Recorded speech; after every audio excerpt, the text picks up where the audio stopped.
Have you ever put on an outfit not to impress anyone, but to survive the day?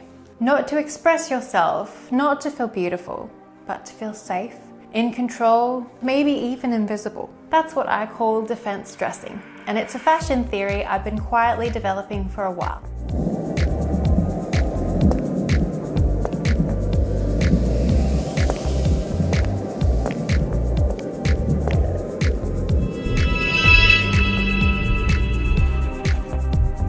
Defense dressing is when we use clothing like emotional armor.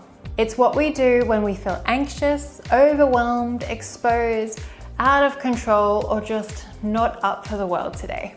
We reach for the outfit that lets us retreat, blend in, or build up a wall of confidence, even when we're crumbling inside. And the thing is, most of us do it, but we've never really had a language for it. I think I first started noticing this pattern in the middle of winter, when everything just felt a little heavier. Not just the cold, but the mood, the mental load, the overwhelm. And I realized I was reaching for my softest knits, the big cozy layers, my grandpa cardigan. I wasn't dressing for style or even comfort, I was dressing for protection. I wanted to feel safe, snug, wrapped up, like I could build a cocoon and wait out the world. And then I started seeing the same thing in other moments too. Like when I had a job interview for a fashion content creator role, I didn't just throw on something cute. I built an outfit that felt bold, creative, intentional. I wanted to look like I belonged there, to feel more confident than I actually was. Or the way I gravitate to soft knits and loose silhouettes when I'm anxious. Pieces that don't restrict, that don't demand attention. Just easy, comforting, and kind. Even things like my black cropped singlets with built-in padding because I don't have to wear a bra.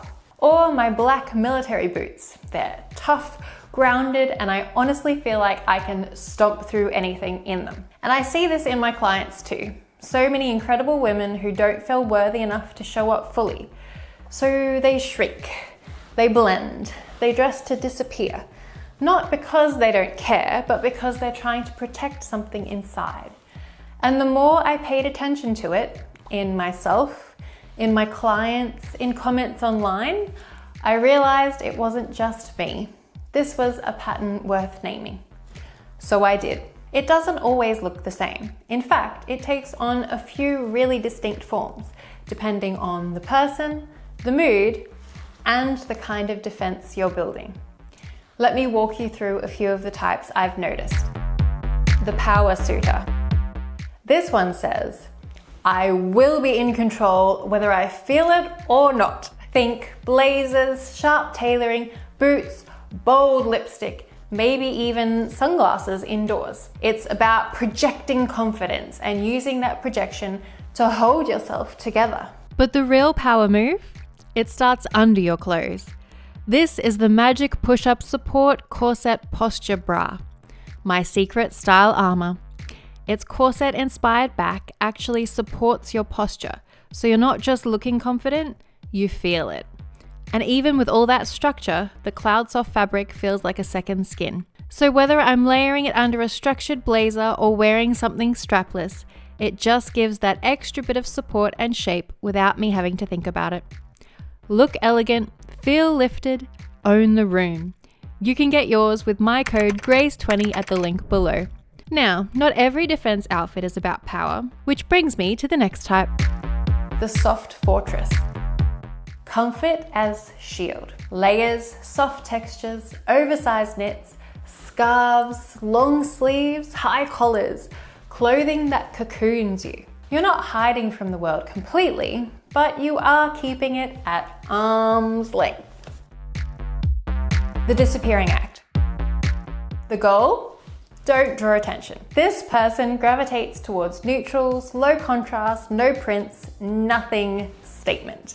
They dress to fade, to avoid interaction, to keep things safe and simple. It's not laziness, it's self-preservation. The Chaos Cloak. If you can't control the inside, control the aesthetic. Bold prints, wild layers, clashing accessories. It's a distraction, a rebellion, or just a way to create noise so people can't see what's actually going on. This one is emotional camouflage. And the truth is, you might move between these types depending on the day, the season, or the situation. None of them are wrong.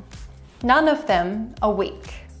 They're just different expressions of the same need to protect yourself. Because fashion advice can often feel unrealistic. You'll hear, wear what makes you feel confident. Don't be afraid to stand out. Dress for joy.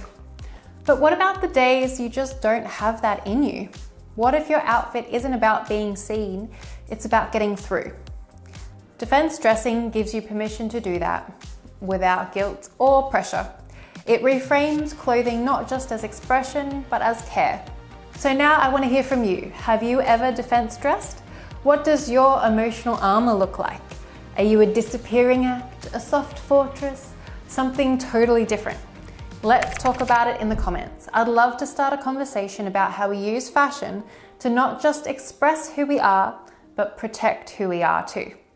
If this idea resonates with you, make sure you're subscribed because I'll be diving deeper into each defense type and how to style for emotional protection in future videos.